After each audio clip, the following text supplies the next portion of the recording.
Hi and welcome to Design Notes. I'm Victoria, I'm a registered interior designer, and if you're new to my channel, this is where we discuss designer tips and tricks for how to make your house into a home.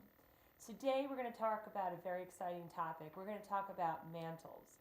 Now, mantles, they can be so tricky. Sometimes they seem like both a blessing and a burden. So today we're going to do a little Mantle 101, and I'm going to show you how to create a simple mantle design that you can modify seasonally by adding a few seasonal decor items. But this basic mantle design will allow you to take your home throughout the whole year and still have a great decor. So let's get started.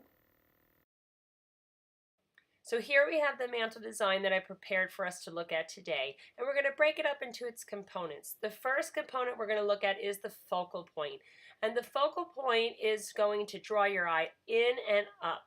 We also layered the focal points. Layering adds more depth to the mantelpiece, and I strongly suggest it for your mantle design. So now I'm going to remove the focal point from the mantle design so you can see what impact that has on the whole piece. So here it is with those paintings removed, and you can see that the design really looks sparse and empty. So you can see how critical it really is to have that strong focal point in your mantle design. So now we're going to look at how to create balance in your design. Once you've established your focal point, the next step is to bring balance to your mantle design. And my advice is to pick a group of 3 like items that vary in height. Candlesticks can be a wonderful item to add to your mantle design because they come in many different styles and materials. Break the 3 like items up into a group of 2 and a singular item. Put them on opposite sides of the mantle to create that balance. So here is the mantle design without the candlesticks, and immediately you could see that the asymmetrical layering we introduced with the focal point seems off balance. And the final grouping here is the filler. The filler grounds your eye when you're looking at the mantle design, and it keeps your eye moving throughout the composition as well. These could be seasonal items or they could be collected items, but keep them all about the same height and don't make them too tall.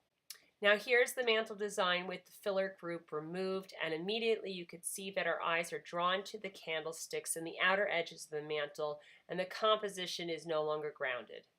So now you might be thinking, well, how do I make this work in my own home? So here are 2 examples of 2 completely different decor types where we've used these principles of creating a focal point, a balance, and a filler.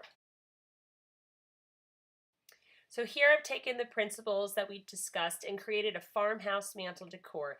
And the sources for these items will be found in the description section of this video in case you want to replicate this exact design. The focal point here is an aged mirror with a boxwood wreath, adding a really wonderful punch of green. And of course we have that layering we talked about.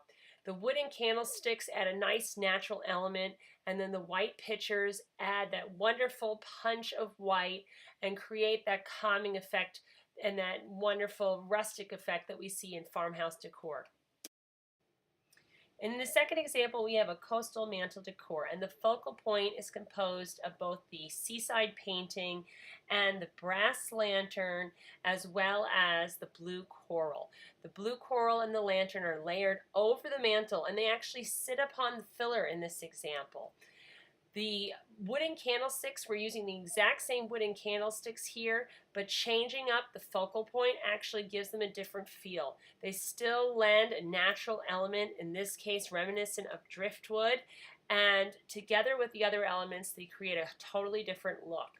The beautiful blue glass vases, again with their low heights, create a really lovely filler. And they're reminiscent, of course, of beach glass. So we're changing up the textures, changing up the materials, but the color palette that's established by the painting really sets the tone. So thank you so much for joining me here today on Design Notes. I hope that you enjoyed this video on mantle design, and if you have any comments or suggestions for new videos, please leave them for me below. This was another suggested video from a subscriber, and I really love all the suggestions and comments I've been getting.